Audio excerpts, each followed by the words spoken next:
A very good evening to you all, and welcome to Frank on Camnet, wherever you are in the world, and especially here in our beloved country in Zambia. The country goes to the polls on the 12th of August 2021. Governance still remains a source of concern. On the program tonight, to discuss these and related issues is Civil Society Constitution Agenda, CISCA Chairperson Judith MULENGA. Welcome to Frank on Camnet. Thank you very, very much. I'm very happy to be here. I hope you're keeping safe. Yes, I'm trying. Glad that the vaccine is in the country now? Not yet. I haven't done it yet. All right. I'll soon do that. That makes the two of us. Yeah. Right.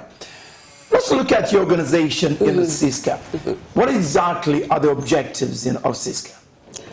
The objectives of CISCA is to have a people-driven constitution, the culture of constitutionalism in the country, the rule of law, respect, protection and fulfillment of human rights. Yeah. So in a nutshell, that's our objective. Right. Those are objectives, yes. Mr. MULENGA, when CISCA was launched in 2017, the main objective was to champion for a better constitution to serve the interests of Zambians. Yes. Sadly, this has not been achieved. Yeah. The key question is why? Because of political will, lack of political will. We have unfinished business as civil society to do with the Constitution. This is the Bill of Rights. That was one of our major concerns, the Bill of Rights. We wanted an expanded Bill of Rights. That did not happen because the referendum failed. Yeah. And not due to the number of no votes, but for not meeting the threshold as required by Article 70 of our Constitution, that whenever there's a referendum, the persons to cast the vote has to be more than 50% of eligible, not registered. Yeah, eligible. Yes. So the ECZ, prior to the 2016 referendum, we raised concerns that, how did the ECZ know that it has captured the number of people that needed, to meet that threshold? 70, I think it's Article 79. Yeah. So that wasn't met. So the referendum failed. And the first statement from the president was, I don't want to hear anything anymore about the Constitution and the Bill of Rights. And of course, there's been nothing heard about the Bill of Rights from anybody in government, to push for that expanded Bill of Rights that we could actually, have a more comprehensive protection of, individuals' human rights against, the state, and, the state against the state and against the third party. But more specifically against the state, because the state is the biggest violator of human rights, because it has the machinery. So that's why our objective has not been met. Yes. The importance of the Constitution cannot be overemphasized, and that includes the Bill of Rights. Why should these important pieces of governance fail? Is it because of the lack of seriousness on the part of the government, other stakeholders, or is it simply because the majority of the Zambians don't really appreciate what a constitution is? It's all of those reasons. The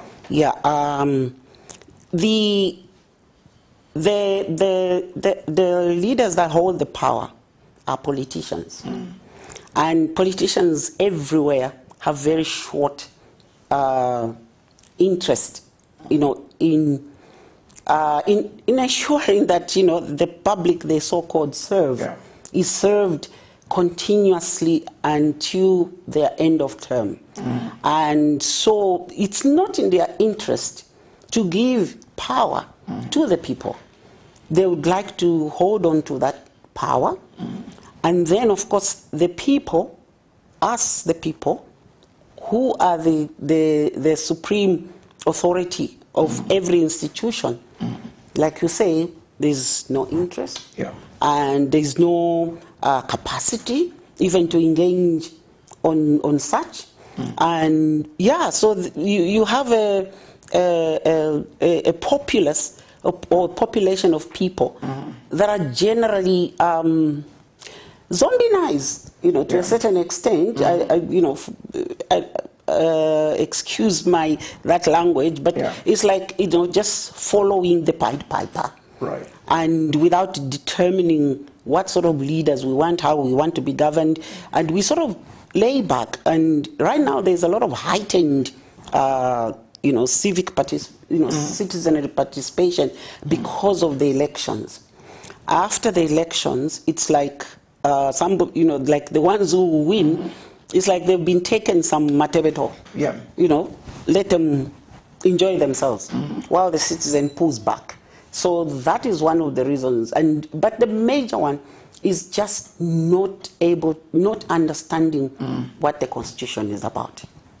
Is this another form of capture by a group of people against the majority?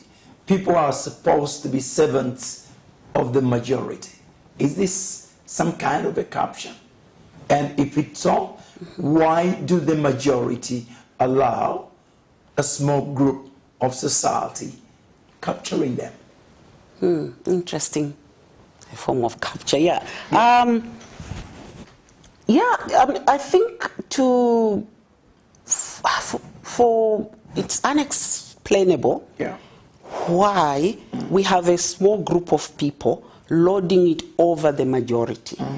So, and you would want to know, why is it that the majority are captured?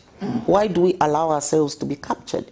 Because essentially, there is this saying that, everybody deserves the leaders they get. Because we put them into power. And then we allow them to capture us. So it is some form of capture. If you don't get the leadership that you signed up for, you don't get the services that you signed up for, you don't get your interest being promoted the way you envisaged that it was going to be done, there is some kind of duplicity that you may say is a form of capture. I'm a bit reluctant to go into details to do capture, because there are various theories to do with capture. But yes, to a certain extent, we seem to be, like I say, zombinized and therefore captured into this. We've been encapsulated in this kind of cocoon or a capsule where we don't seem to come out, and our power seems completely locked up. And even though the Constitution does give us the power, that the supremacy of the Constitution is derived from the authority of the people, but we don't seem to exercise that power. And it could be also that the majority of our society, they are not really that keen in understanding the Constitution.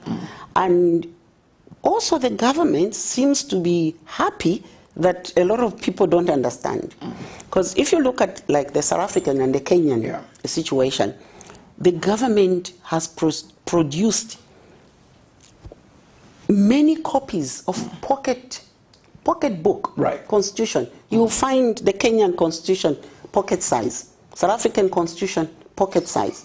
That can be opened and referred to in an easy manner. That can be put in a handbag, inside a jacket pocket. That's it's a reference point. A constitution is our manual as Zambians. It's what regulates us. So if you buy a gadget and you don't read the manual, we all understand what's going to happen, that your money will be lost because you do something wrong that is not stipulated in the manual, that's going to make you lose that gadget, and your money goes to waste.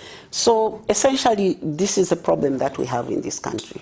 Related to that, Mrs. Mulenga, every time a new president, comes into power, he tinkers with the Constitution, obviously to cement, his, power. But in saying so, why should somebody be doing this when this person knows that the maximum he's going to stay in power is 2 terms? Shouldn't this man be thinking of leaving a good legacy, a long-lasting constitution? Logically, yes. Yeah. Logically, yes. But I think, if you haven't been in government, you haven't had that power, it's very difficult to appreciate how that power is also captive. It's also captured the very people who seem to have it in the same way that they then in turn capture us. Yeah. So the attraction, the desire to hold on to that hegemony becomes all-consuming to the politicians in power. And then our interests become subservient to their own interests. And therefore, what could keep them in power is to ensure that the Constitution is changed to reflect their complexion, or to hold on to some of those powers. It's interesting that you asked that question, because during the last constitution making process that was started by the late President Michael Sata, he started off with a lot of goodwill. He said, look, I'm not going to appoint a commission. I'm going to put together a group of people. Technical committee. Technical committee on the Constitution. They will peruse through all former reports, previous reports on the Constitution making. But the key one that you're going to rely on mostly is the Mungomba one. But they'll look through the Manakatwe, they'll look through the Mvunga, they'll look through others. And tweak, pull out all those consistent submissions by the people of what they want to see, and put that together, in which they did. The first draft, it was, to show goodwill, it was actually in the terms of reference that the report that the technical committee was going to come up with was going to be simultaneously released to the appointing authority and to the public, so that the public would have faith and confidence that nothing had been tweaked by the state if it first went to the state. And it was released publicly. I attended that release at Government Complex, and of course, there were, generally it reflected what Zambians have wanted to see in there, but with a few variations.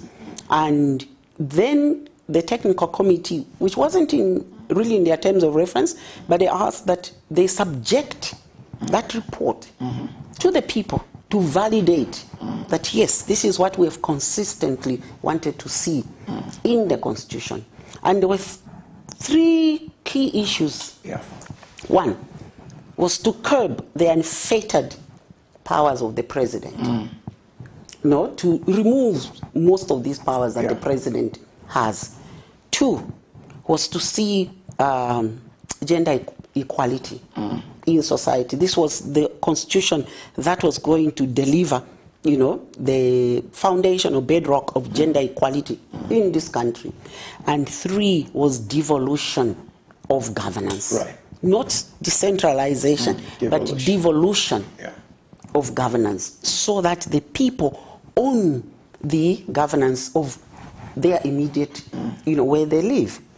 And these principles, then were subjected, there were districts, there were also provincial and national level.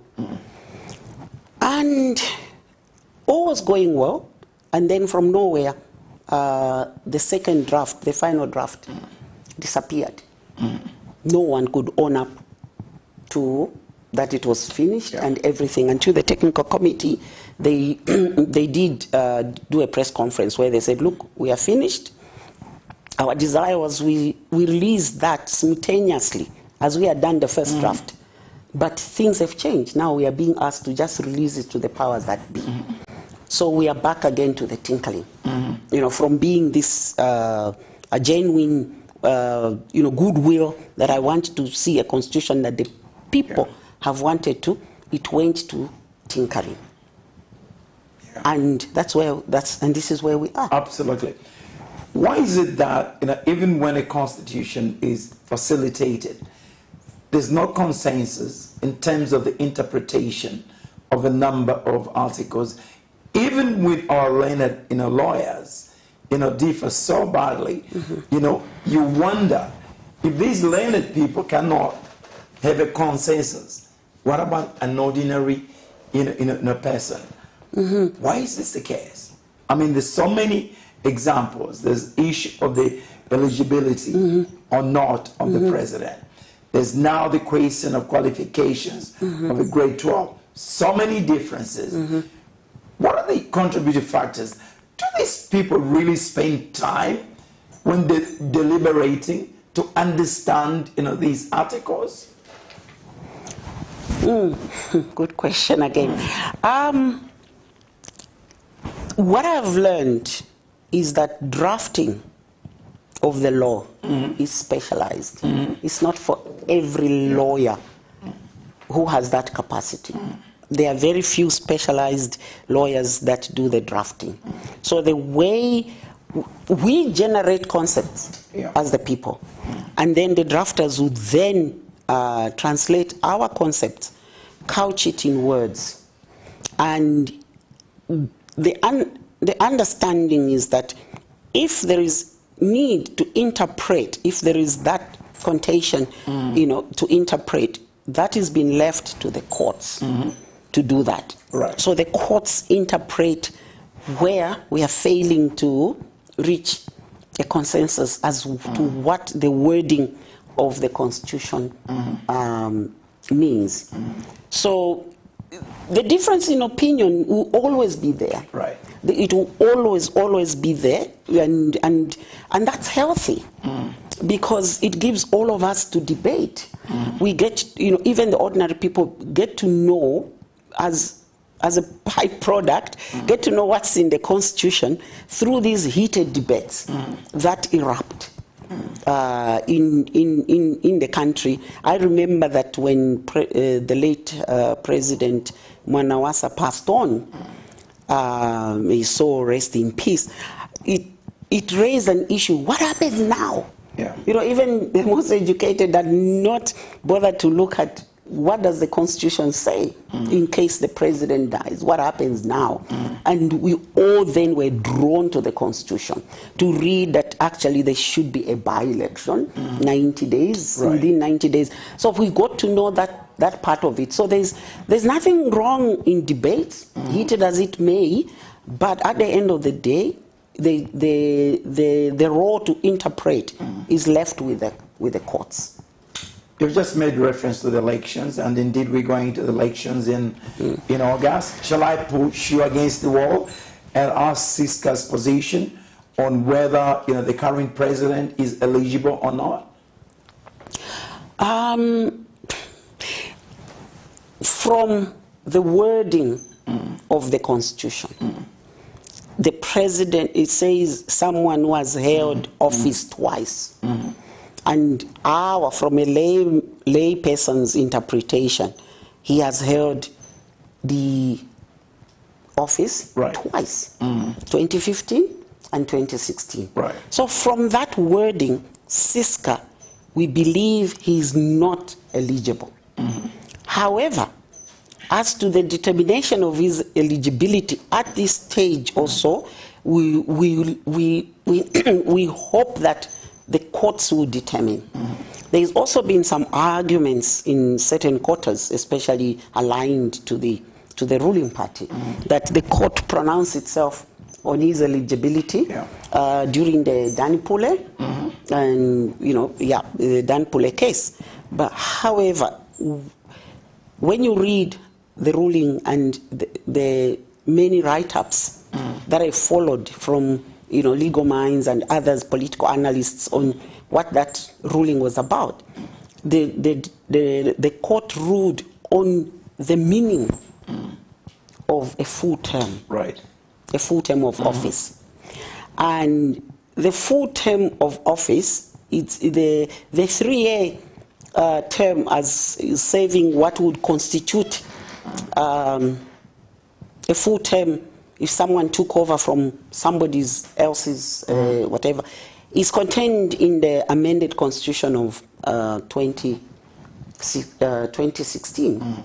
However, our president was elected on the previous constitution, right, 1996, which did not, amended in 1996, which did not address itself to what constitutes a full term. But on the actual eligibility of our president, the court refrained because he was not a candidate. Right. So they couldn't rule on whether he was eligible or not. So we do, as CISCA, hope that the legal minds are preparing, if he does stand, to take that to court and let the courts decide. Is the judiciary, in this case, in a Concord, on trial? And are you confident, that this Concord can make a decision according to the interpretation of the Constitution? Good question. Good question again. You see, when the courts make a decision, there will be two reactions to it. There will be people who will be happy and accept what has been decided, and there will be those who are probably hoping for a different outcome of the case, who would be disappointed. But that's how the courts work.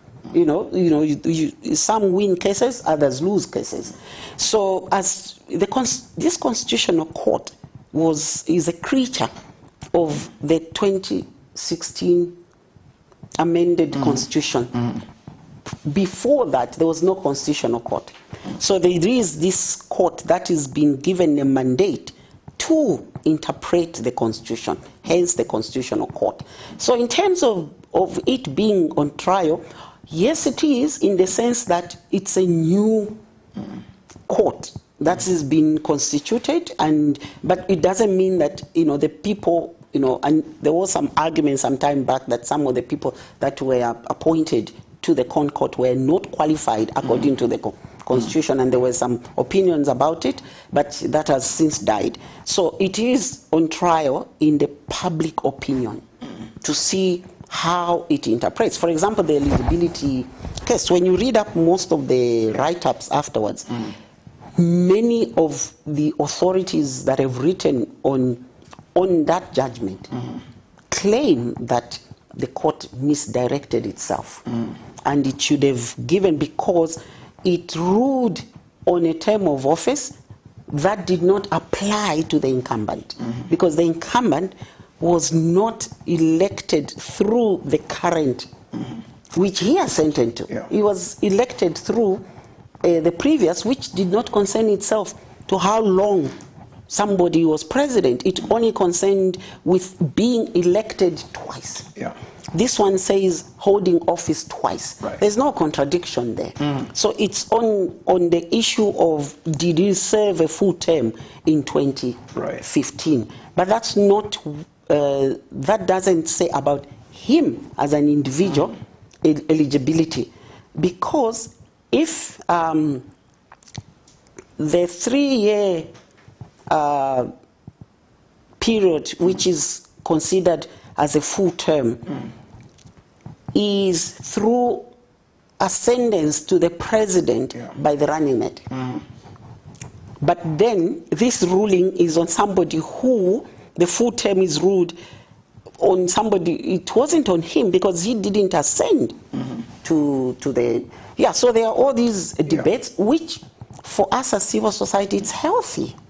Because as we debate, then we are giving life to the document, because we are addressing the manual, our manual, the Zambian manual, to the document. So we are giving life to it. So there's nothing wrong in having discussions and discussions and discussions. What is important is that if we've given the powers to the courts and the courts decide, we need to respect that.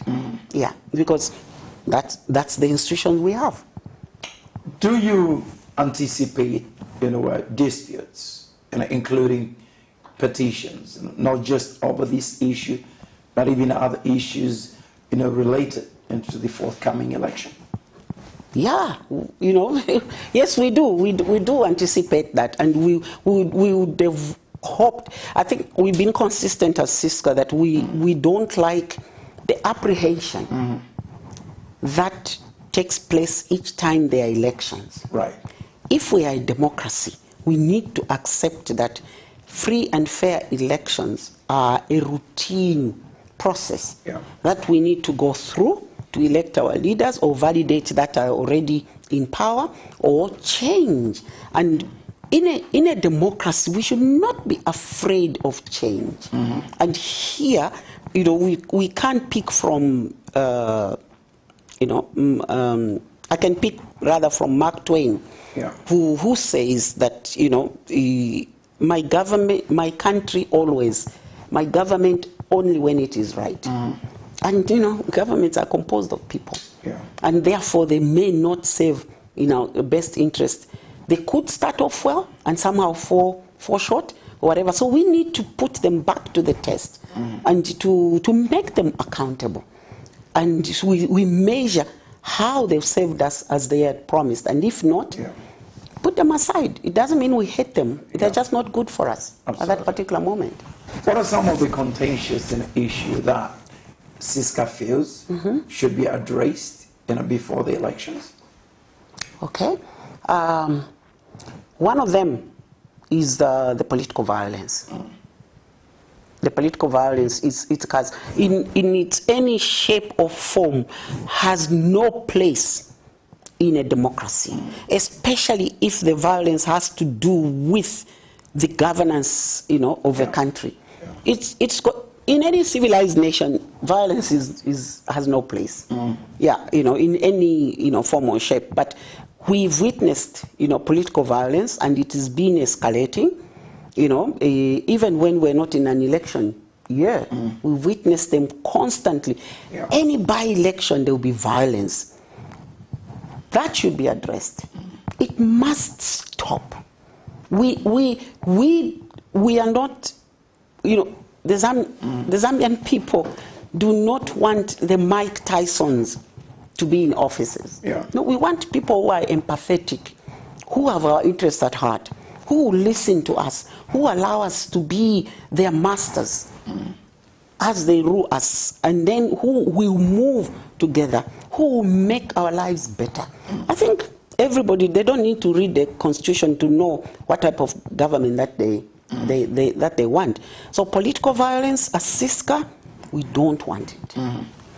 We also do not want this discriminatory on ethnicity, on discriminatory statements or utterances or whatever you call it, based on ethnocentrism, based on regionalism, based on us the majority and we and you the minority, because a democracy always puts the interest of the minority, at the center. So that we don't want. This regionalism, the wako ni wako, that begins. We are all in one country. Zambia is our enterprise. All of us have got an equal stake in it. I don't have to come from a big population of an ethnic background or extraction for me to claim, the right to lead. Because the right to lead has no ethnicity mentioned in there. It has no regional extraction mentioned in there. It has no language mentioned in there. It only says you have to have a certain age and you need to have a certain academic qualification. Then you can stand and place yourself up for elections and sell your message. So that we don't like. We also don't like a biased media, especially the public media. That is a public media. It must give equal coverage to all players, all of them, not the main opposition, not these small ones or whatever. Every political player must have time to have their messages, out there. So the media needs to play its fourth estate role and not a surrogate, pushing, certain, political parties, their interests. So yes, so the media has a role to play. Then ECZ also has a crucial role to play. The voter registration. ECZ went against the Electoral Process Act and decided to ignore the previous voters' role. But the Electoral Act states that it should be continuously updated. They decided to start a new role. There was no consensus. You did talk about consensus. If there is a meeting of the minds, there's consensus by all political stakeholders. Yes, we all agree that we need a new one. Delete that one. No problem. You could, but even that, have you changed the law to suit your new agreement?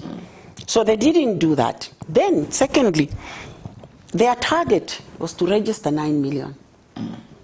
As of the register row, we are 2 million short. There's 7 million. There's 2 million short. So we want to know, as the public, as CISCA, can you make up this 2 million?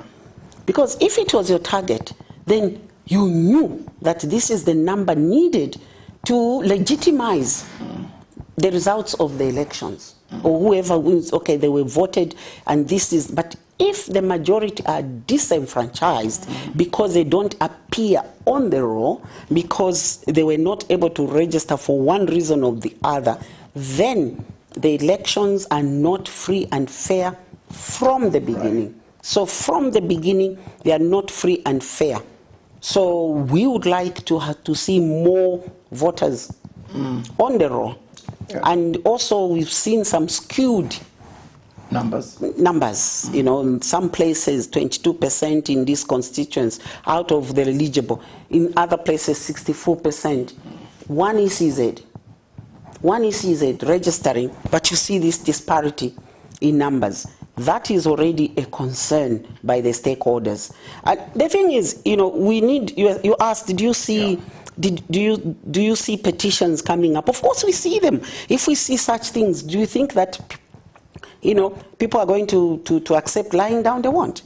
So they will be. So the important thing is to minimize the number of these petitions coming up after the elections, and to maximize a situation of the election results being accepted by everyone, that yes, this was a free and fair, so yeah.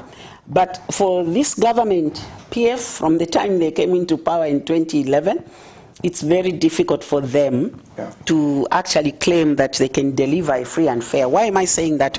From 2011, from the time PF came into power, they've never allowed opposition political parties to freely sell their messages. Isn't this the same, with any political party which is in government? No. Because when I'm not sure what happened in the Chiluba government. I didn't pay much attention. But in the Mwanawasa government, President Sata used to hit the campaign trail immediately after losing an election. He would go to thank the people that voted for him, and then you hit the campaign trail from the time he loses the elections to the time the next elections. He was allowed to do that. He wasn't locked up for this and the other and so on and so forth. His supporters were not locked up for, some of them did get locked up, but not to the degree that we are seeing now. So yes, because you see, the role of the opposition is to provide an alternative. And do not just wait until the election year, then come and start giving a litany of things that went wrong. Where were you when things were going wrong? It's at the time that things are going wrong, and they can only tell the people, the government only listens to one thing.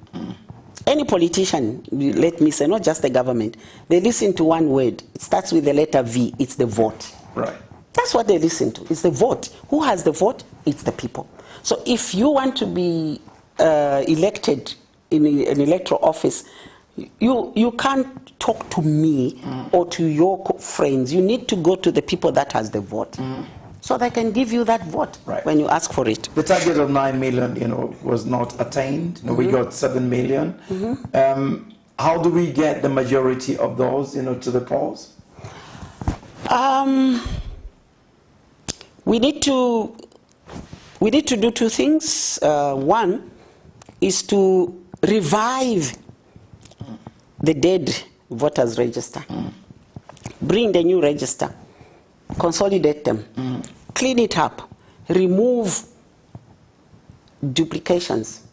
Remove the dead people and so on. And then see what you come up with. If you don't get your 9 million, have another extension of voter registration. Yeah, all right. Let's talk about this particular election again. I repeat the same question in a different way. Are there issues that will interest the voter to go to the polls? And in saying so, are political parties addressing these issues to entice, for lack of a better word, the electorate to go and vote en masse? Yes and no. Yes. No, let me try and unpack the question. Yeah. So are there issues? Yeah. Yes. I mean, for an ordinary citizen, the major issue is issues of bread and butter. Right. If those issues are affected, then it affects everything else. Issues of security, issues of health, issues of education, issues of development. Those are major issues. And I don't have to answer for the Zambians. They know where we are at in all these that I've mentioned. So that's one. Are the political parties talking about these issues to rouse people to go en masse? To a certain extent. Yes, to a certain extent, they will talk about it, but to another extent, they will become personal. They'll become personal, and this one is not a factor.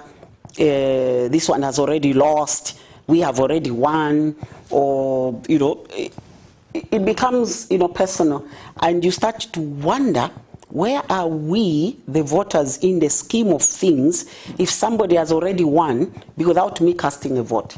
If somebody has already lost without me casting a vote? And if somebody is not a factor, if everybody else is not a factor, but us in government, why are we in a multi-party democracy? Shouldn't that worry even you people in government, that no other politician or political party is a factor except yourselves? Who is going to hold you accountable? Who is going to provide the checks and balances, that you desperately need for you to perform to the best of your ability, or even to go that extra mile? So, not yet. We haven't seen the real addressing of the issues, yet. There are some of it, but it's not all. What is your position on the defections now that are taking place? Where people are saying the transfer season, has started. Yes, yeah. What is CISCA's position on that? Our position is that defections are not a part and parcel of a multi-party elections. They are actually not. And if you notice, one of the things that came out prominently during the last constitution making was to try and regulate, to find a law that prohibits this crossing of the floors, because it weakens our system, it weakens governance, it weakens the trust of the people in the politicians. It's it's just so extremely ridiculous. And it's hard, it's hard for anyone to believe that this person is defecting because of my interest. You know, it always smacks of a wounded ego, smacks of greed, smacks of hunger for power, you know, and so it takes away the trust that people have in politicians, because if you are a member of a party, but it also shows the strength or weaknesses of the particular parties themselves. What sort of conversations are they having internally that binds everybody together to believe in the values and to believe in who they are? So that is also, you know, the other side of looking at it. But defections are ridiculous, and the people who defect reduce, whether they like it or not, they reduce their standing in society. I don't want to mention names. They know themselves. They are no longer factors just by the fact that they defected. We've witnessed, you know, conventions, congresses, you know, recently, you know, where leaders are literally, you know, hand in a pit. Surely that makes a mockery of, you know, democracy. It does, and Article 60 of the Constitution does, when it speaks to political parties, it does give guidelines that there should be these intra-party elections that should be free and everybody should be allowed. Now, when you see the Constitution being circumvented by the ones who desire to lead, then you start to wonder where they are going to lead you to. Because we should be able to see these intra-party, and we should grow out of the one person is Wamiyaya, then the rest can fight for the positions. So yeah, it's not good.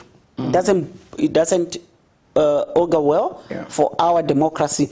It should be seen, but previously I know that some people you know, stood to challenge President Chiluba, including Manawasa. He was stopped from entering the convention premises or something like that.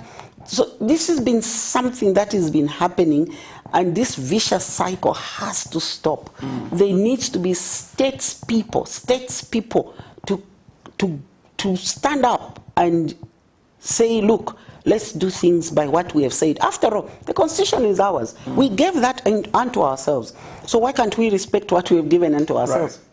So, you know, we need to have statesmen and women to stand up and demand that we have those intra-party, we start democracy from what you call charity begins at home. So if people can manipulate their own constitution in an intra-party setting, yes, people are saying, shut up, don't talk to us about this. Yes, yeah, we're shutting up, but we're still seeing what you're doing. And that affects the way, if you can do that to yourselves, you know, it's like, I find you abusing your family. Yeah. What makes me think you treat me any better? What makes you think you treat me any better?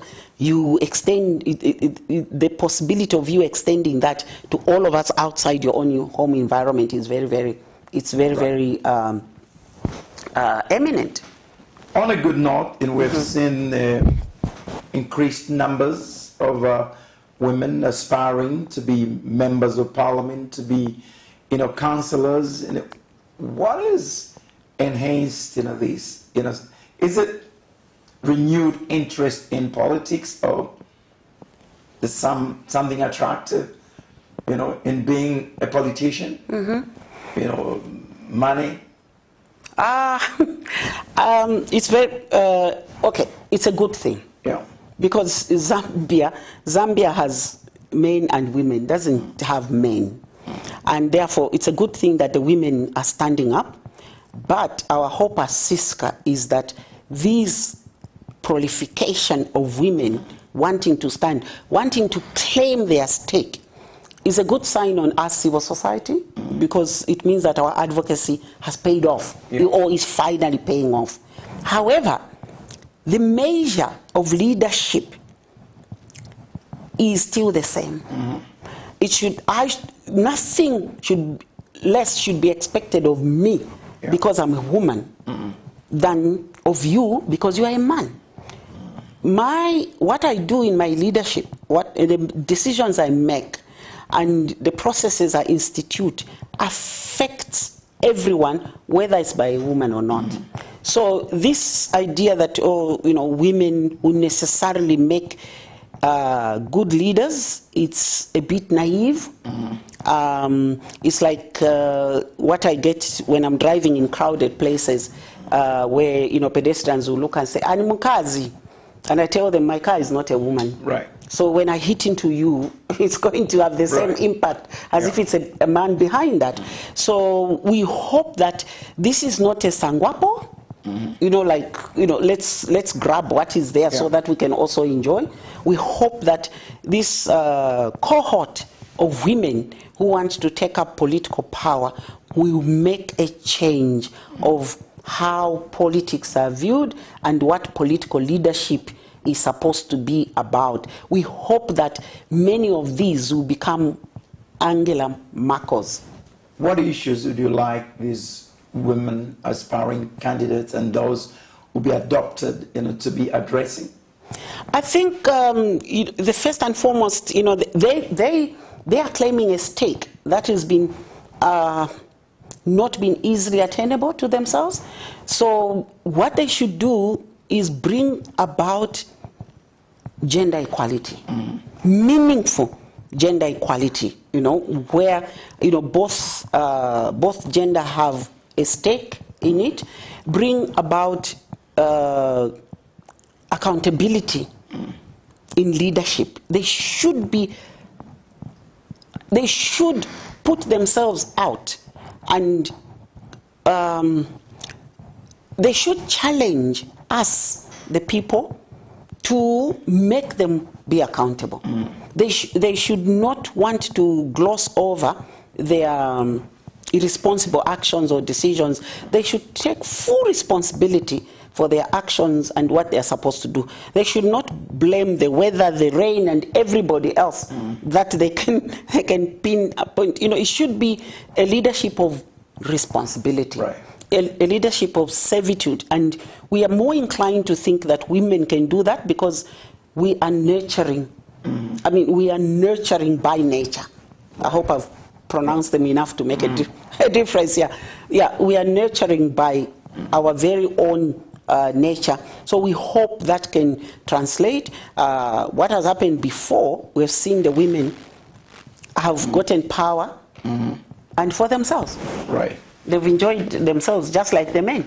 Yeah. So we hope to see that the women especially take care of the young population, the children, because once we ignore the children, I think if I could paraphrase, but Nelson Mandela did say that, you see the soul of a society by the way it treats its children. Right. So the children in this country are the majority. So for some of us, the issues of children's issues are Zambia's issues. They should be paramount because they are in the majority and they are wholly dependent on others for their survival and development. I see a number of political parties going with female running mates, although that has not been announced officially, but you can easily see this. Do you see this as a vote-catching partnership, or is just window dressing? Or is it genuine? Do you see genuine respect for women that this running mate would add value to the ticket, or it's simply to get maybe more women voters?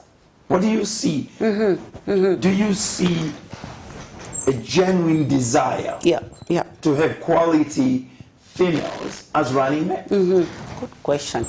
Okay, let me answer it this way. Women have always been the majority of voters. Yeah. Remember, even when President Kaunda lost, when he asked where his women, where were my women?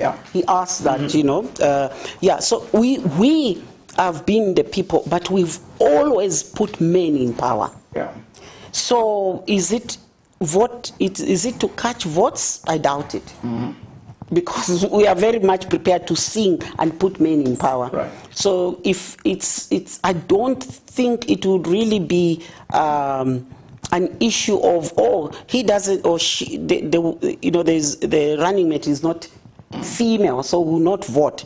I don't think that is the issue.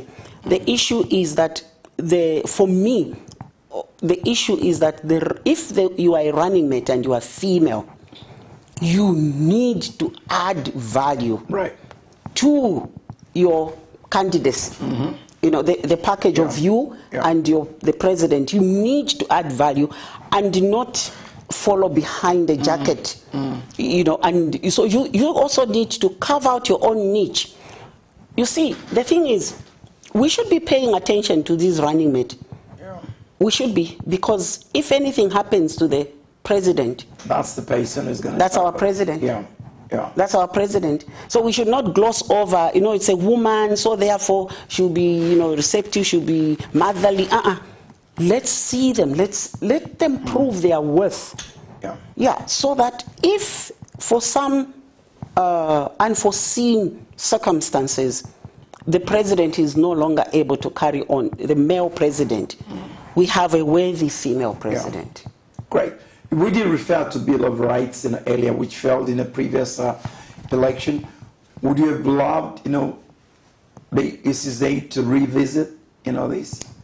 No, it's not ECZ's role. The Bill of Rights, no. It's the government. It's a government, yeah. It's a oh yes, we would like that. You see, it failed because of not listening. The technical that process of coming up with a new constitution through the technical committee, the spirit in which it was done was that we're coming up with a new constitution. So the whole constitution would be subjected to a referendum, so that we are all in agreement, so that we give that legitimacy to that document instead of it becoming a top shelf document or civil society document, or I don't know which government, so that everybody buys into it. We have that meeting of the mind, we have the consensus, so we go. And referendums, referendums, when you're going for a referendum, that you are giving yourself a constitution, you should not go to a referendum like the way Brexit was not for the constitution, it was for one issue. But if it's the whole constitution, meeting of the minds, consensus building is absolutely crucial. So you don't go to the referendum to fight a battle. You go to the referendum to endorse what you have already agreed and to celebrate what you have already agreed. Once you make it a battlefield, you're setting it up to fail. Absolutely. One question before we go on break and hopefully take in some callers and messages. This election, more than any election, has seen so much money being dished out, even to men and women of the color, churches, chiefs. What is at stake? Is there something that is at stake here, where political parties, can spend so much money at a time when the country is broke, going through a difficult time, debt crisis, in poverty, and then you have to dangle, these monies, to the electorate. What's going on? What is CISCA's thoughts on this? It's absolutely and completely immoral. It's against Article 8 of our Constitution, which talks about our values and principles. It's immoral what is happening in this country. It's not even a strategy. If it's a strategy, is absolutely diabolical. You cannot, and we call ourselves a Christian nation.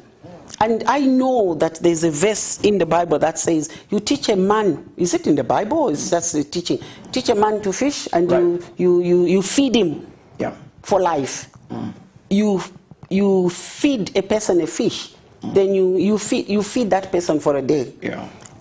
Why would a government whose job it is to facilitate me to feed myself for life now decide to be feeding me for the day?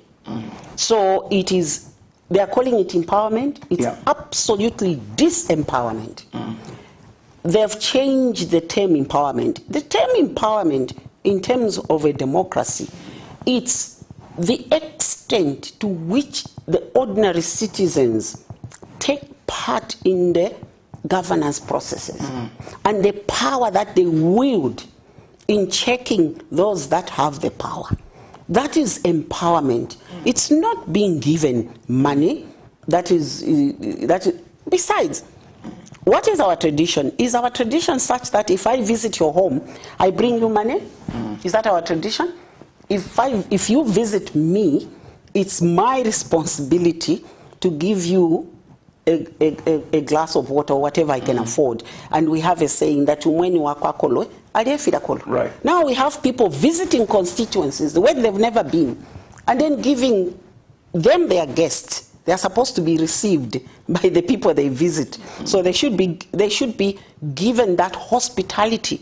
That is our traditional hospitality, that when you have guests, you are hospitable to them. And then you twist it around. Now you are the one who is actually being hospitable to your hosts. It doesn't make sense. It's pure bribery. This is Frank on Camnet. My guest, this evening, Judith MULENGA, CISCA, chairperson. We're ready now for your questions and messages. We'll take a short break and then we'll take in your questions. I'm sure you know the number by now, and also send us, text messages, and we'll read them, comments, questions. We'll be able to do that. This is Frank on Camnet. Join us very shortly. 2021 has been described as a highly politically charged year. This is because every 5 years the country goes to the polls, and that 5 years elapses with only a few months remaining down to the ballot. The battlefield to appear on the ballot is becoming fertile. A lot of people are expressing interest of appearing on the ballot. In all this, our interest is to put the duty bearers, the leaders, and those aspiring to task by asking the relevant questions. If you're an aspiring candidate, be it councillor, mayor, or member of parliament, get in touch with us to get yourself on the verdict. We go beyond speculation in dealing with policy and governance issues. The right questions are asked to help you make a verdict. For more details, you can call us on 0962 965883, 0979 753010, or email us info@camnettvafrica.com. Terms and conditions apply. Join us on Camnet TV every Monday, Tuesday, Thursday, and Friday at 17:45 hours on a new program dubbed The Verdict.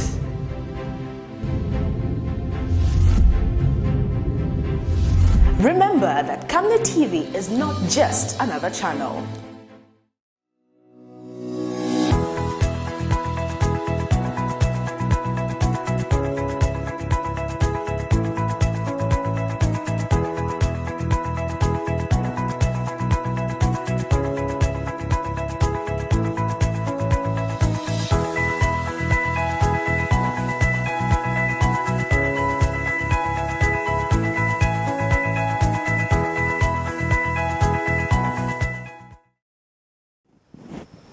Good evening.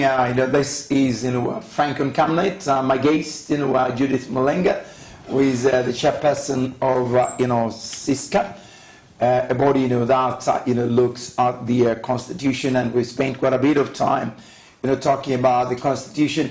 If you've got any questions, if you want to call us, please do that. If you've got any messages, equally do that, and send the messages on any issue of governance. Earlier we did make reference to violence.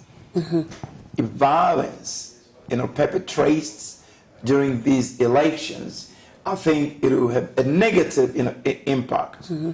Why is there so much anarchy right now, especially between the two leading political parties? And the police are on record saying this is a huge challenge to them. If it's a huge challenge to the police, the question is, who is going to stop it? Exactly. Who's going to stop it? Who is going to stop it? Yes. I don't think it's a huge challenge to the police per se. Yeah. The PF has systematically weakened institutions of government, of governance, and the police have been the most affected. We have seen the police, standing by as certain political party cadres are being violent, and yet they are supposed to move in and arrest, but sometimes it's almost like they're asking for permission to do their job. Yeah. And for us in civil society, the politicians, if you hear them speak, they always excuse the police. They'll say, oh, they are being, we know you mean well, but somebody is influencing you. No. The police is an independent institution of governments in this country to keep law and order, and they should not be excused at any lapse. No politician should say in their breath that we understand the police want to do well, but they are being used. No, they should be held accountable. The individual policemen should be identified and being held accountable. Right. Our safety is in their hands. Let me see if I can pick up a caller. Good evening. Good evening. Evening, your name, please? Is that Frank? Yes, it is. Hello, this is Amos. Yes, Amos. What is your question? I've got Judith MULENGA here, chairperson of CISCA. What is your question or comment? Excellent, excellent. She has articulated most of the issues very well, and she speaks for all of us. And you see, the thing I want to make very clear, which affects me, is that of these monies that are flashed and labeled empowerment. And we have seen our traditional rulers bending their knees to accept this as a noble arrangement.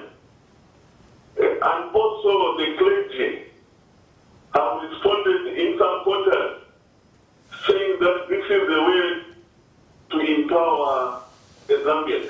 Do you see where poverty, how poverty can take a nation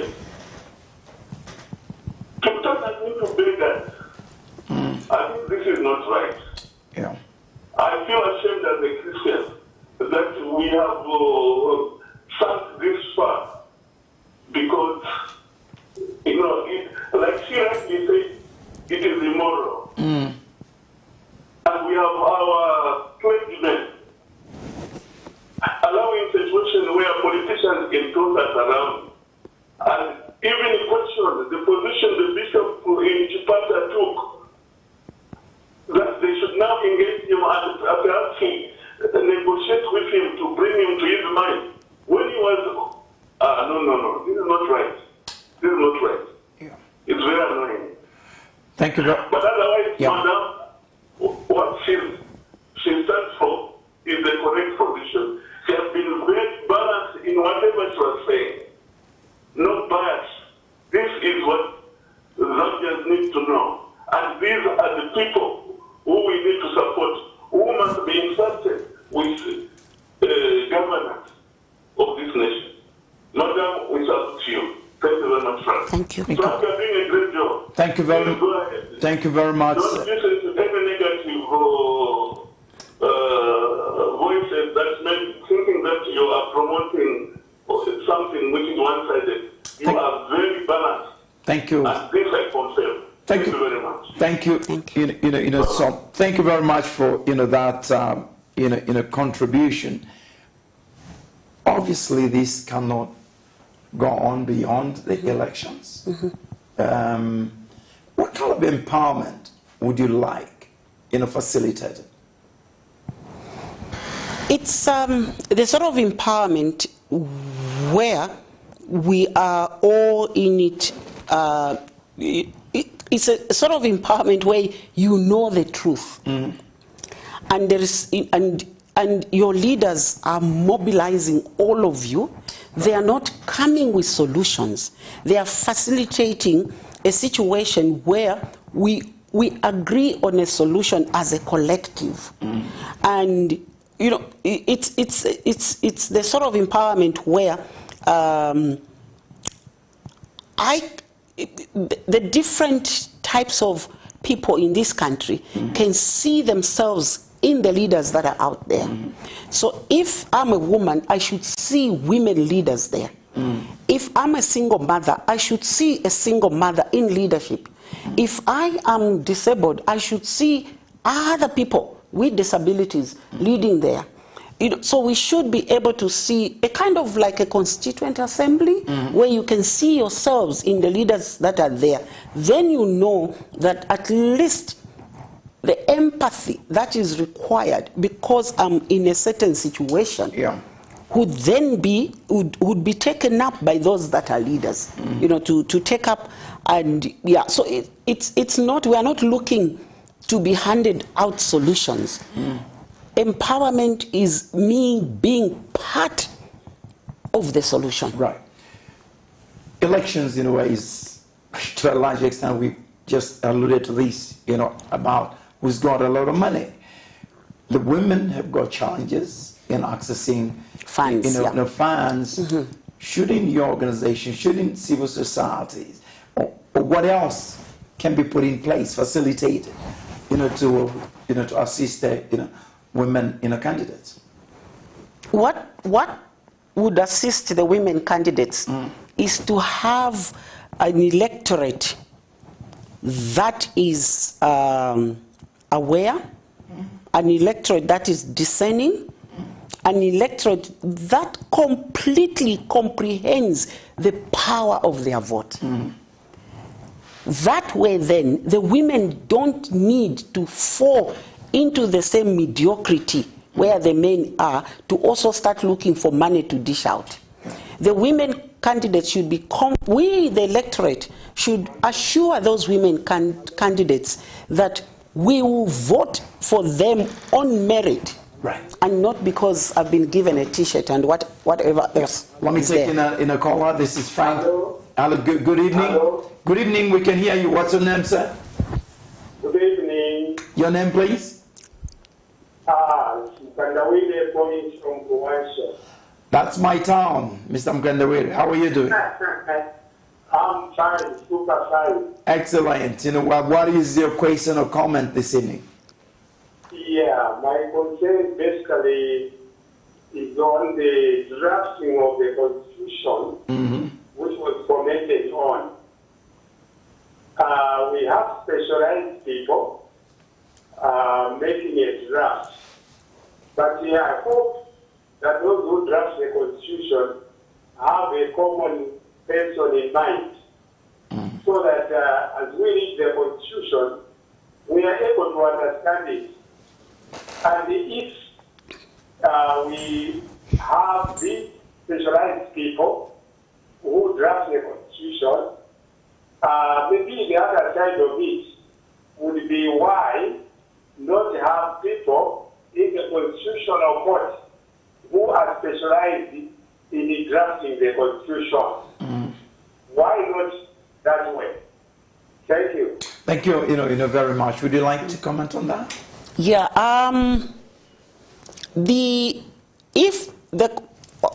Some of the constitutional judges may very well be good drafters, but the whole point of the Constitutional Court interpreting what has been drafted is that you cannot edit your own work. If you write something and you read it yourself, you still miss some of the things. Absolutely. Because your mind would be telling you something else and your hand will also be doing something else. But if I read it, I'm able to see those problems a little bit more clearer than, so the Constitutional Court cannot draft and then supervise its own work and interpret its own work. So on the point of the drafters, the drafters when I talked about the wording, I didn't say that the drafters used their own imagination to come up with a constitution. If somebody needs to know the rationale for what was put there, we have the technical constitution report. It's a yellow book. It's this thick, maybe I'm exaggerating, but it's quite thick. So in that, they've reported what was in the Mungomba, all these others, and then how it was put in the first draft. And then they've reported how each of those forums to which the constitution was subjected to review, what they said.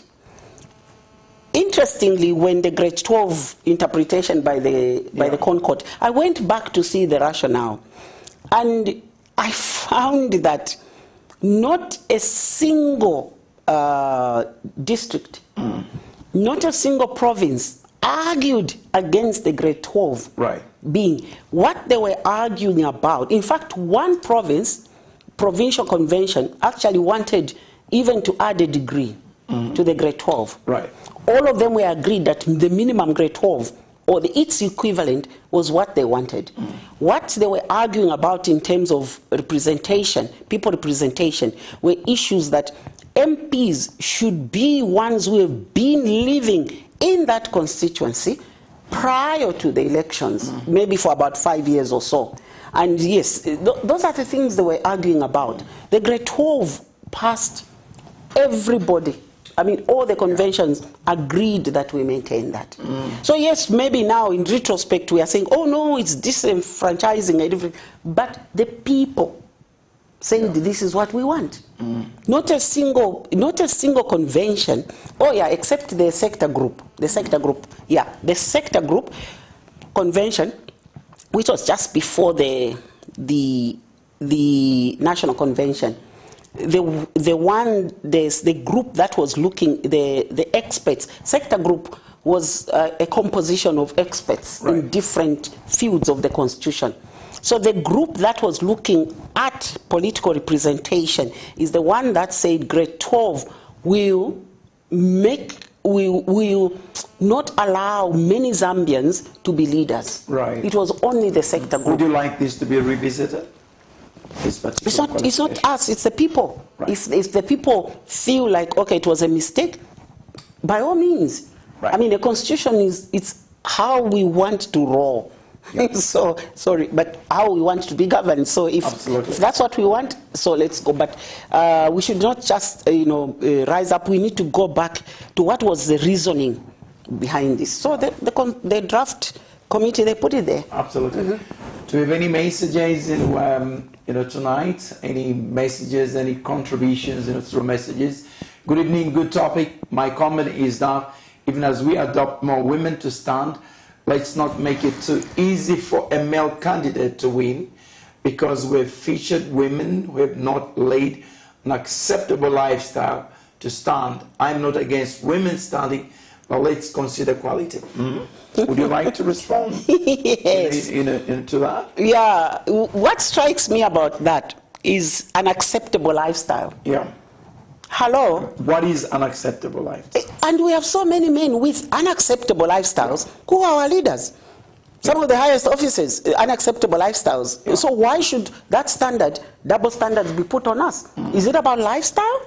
If it's about lifestyle, we must be agreed that it's every candidate and not just the women. And that is the problem. As women, we are put through a higher double standard than the men.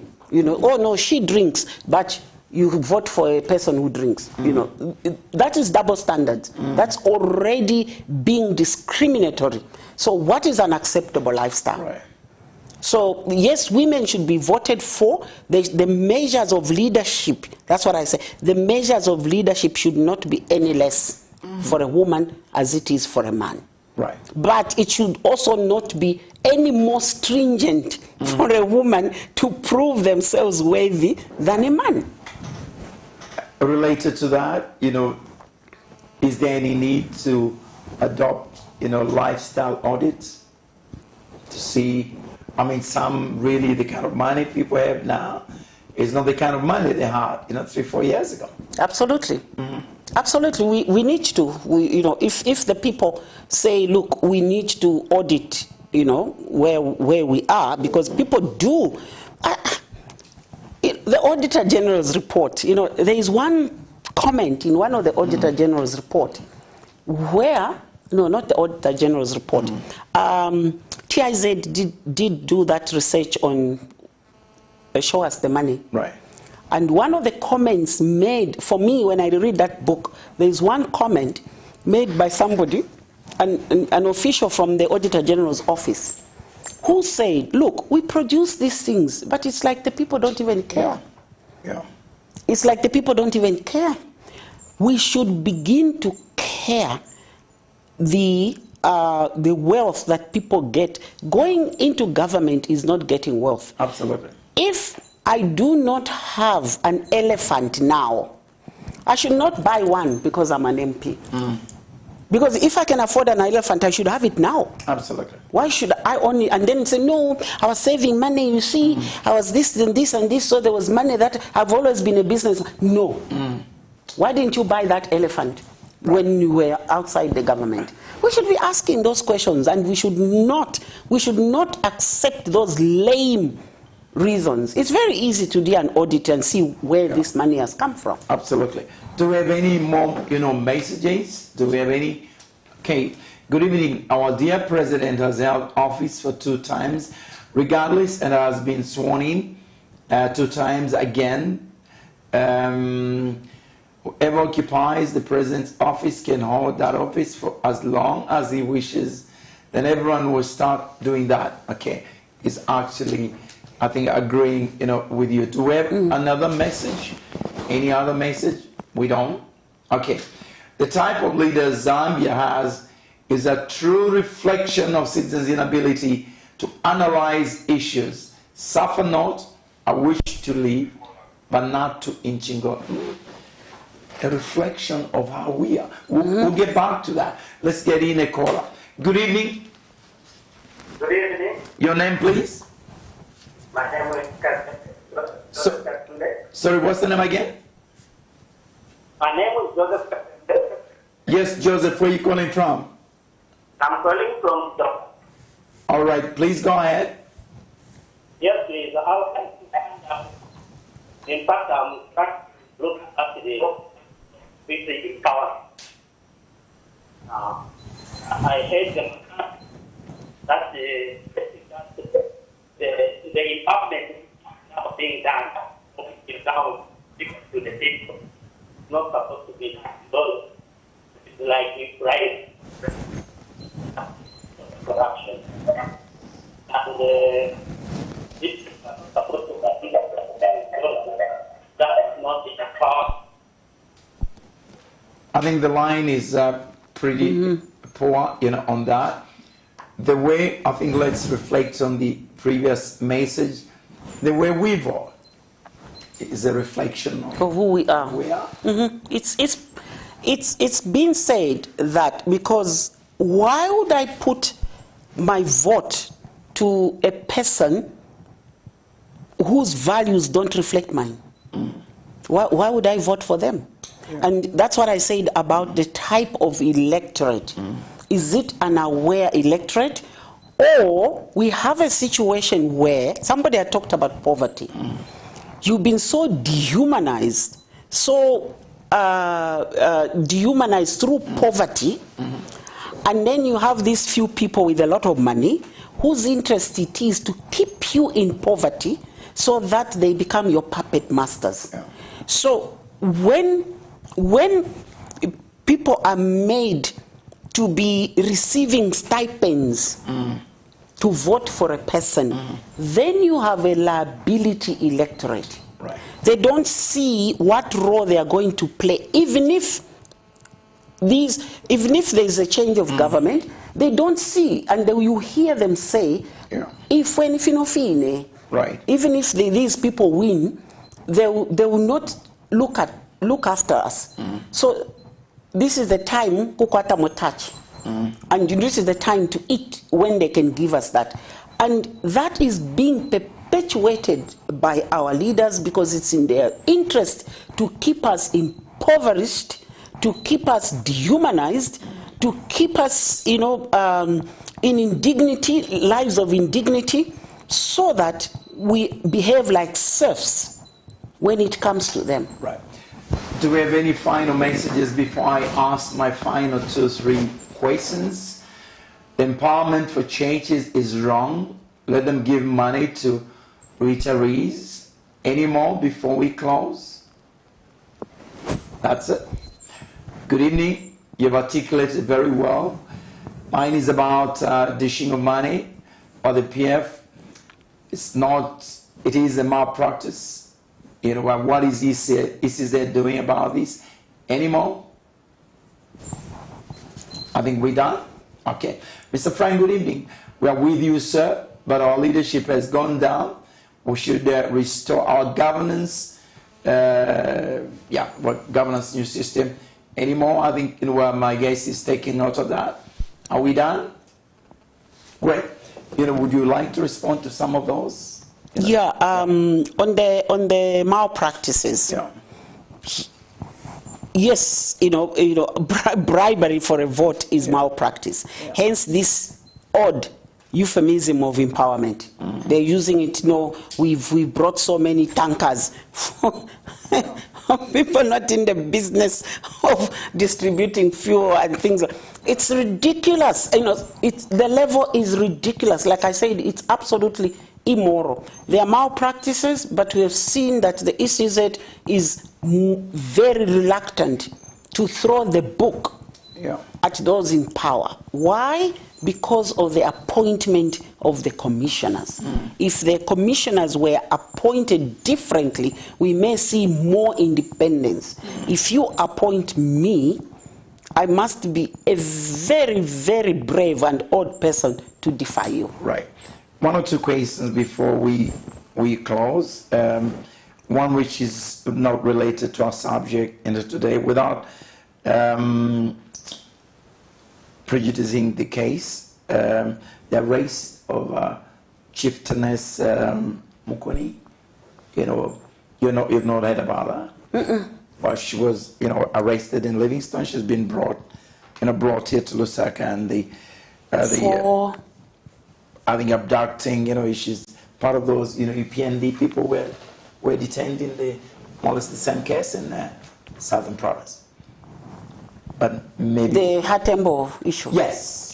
Yeah. In that, but it's I think the first time I've heard a chieftainess being in prison. But we arrested. We leave that out, perhaps. Let's quickly look at, are you worried about the impact of COVID, especially on the campaign? How should this be handled? Wow, it's again another good question. Am I worried? Logically, I am. Yeah. Logically, I am worried, but seeing the way that impact has been ignored, I don't know. I really don't know whether political rallies, political parties, politicians are immune from infecting and getting infected, or how even the protection of other people. We have SIs. We have SIs that were brought out at the commencement. Oh no, that's the wrong word. At the time of the pandemic, SIs were brought in, and they have regulations and they have sanctions. Yeah. They have regulations and they have sanctions for those that disobey the regulations. Those sanctions, those SIs are top of the shelf. Why? Because the ones that are disobeying them are the people in power who are supposed to ensure that those are very briefly. That those were saying this election is between PF and UPND, and some people have said at some conventions that political parties should be reduced. Your quick comment on that? It shouldn't be, and it's not. We have many political parties, registered political parties, and all of them have a legitimacy they have a stake in these elections. So it should not be, we are not a country of a bipartisan, like the states where they have the conservatives and the Republicans and what is that? The Democrats. Labour and Conservatives. That's the British one. And then American is the Democrats. No. We have many. We are multi political party system, and each and every one, that is, we should not overrule any political party. They should, every one of those political parties should have the same chance. And that is why I find it so annoying, personally, not as CISCA, so annoying when I hear people, say to themselves, when I hear people say, this one is not a factor. No, every Zambian is a factor. Right. And our constitution gives that individual that factorship that you deride from taking away from them. This one is not a factor, that one is not a factor. No, every politician and political party is a factor and should be a factor. And when all of us realize that, then we may have truly and genuine democracy in this country and a society that is fair and just. Right. What role do you expect from many stakeholders, civil society, the media? What message do you have for them? Civic education. It should not be left to programs. All of us who know should tell others. And we should use both traditional and modern. But Zambians were social beings. We talk. Minibuses, we talk. Be in a bank, wait for a queue. Yes, now we have social distance. Talk to the next person. Talk. We must educate each other. Right now we have the Electoral Amendment Act that now allows prisoners to vote. But in that Electoral Amendment vote, there is a section that is now allowing the public to go and use prisons, polling station to vote. Why? And who are going to be there? Absolutely. And then the message to the electorate and what lies ahead for whoever wins this election. What lies ahead, to whoever wins this election, there is no honeymoon. You are taking up, you are taking up a non, do I say that? I wanted to say non-runner, but you are taking up a very difficult situation. So there is no honeymoon. You should prepare to hit the ground running. And you should demonstrate to us how you are going to hit that ground running. Don't tell us the what, tell us the how, so that we put the right people who can pick us up from where we are and take us, to soar as high as our ego. A quick message to the electorate. The electorate, I know it's a cliche, but let's vote wisely. Let's listen to the messages that are being given to us. Let's engage these leaders. Even at a rally, let's shout out the questions to them. Let's shout out the question to them. Let's challenge them. Let's put them on the spot so they tell us why they deserve our vote. I keep on saying this question, but I'll tweak it a little bit today as we proceed towards the elections and on the way. In the next couple of days, couple of months, you meet up, with Jesus wherever on the street or in your office. Inflation. What kind of discussion would you like to have with Jesus? With our Lord. Yes. I'll say to him, is this it for us? Is it the best you can do for us? Yeah. Why don't you walk on water so that you calm these waves, right? So that we are safe. I would ask him that question. Brilliant. Thank you very much for being my guest, and thank you. Based, and thank you for doing a great job, for this country. Thank you. For me, being interviewed by you finally. Have been interviewed by a luminary. So yeah, thank you very much for having me. This is my 51st year now. And congratulations. It's really God. You know, I'm just used as a vessel. A vessel, yeah, sure. Yeah. We all should subject ourselves to God to be used as vessels. We need God. This country needs God, you know, especially as we proceed towards the elections. This has been Frank on, Camnet. And my guest has been Judith Mulenga, who is a CISCA, chairperson. Thank you to my crew here, and especially you viewers, and of course, especially those who called in and sent, messages to our executive producers, Pastor Chiluba and Mrs. Chiluba. Thank you for watching. I know you're watching. Good night to you all, and God bless you.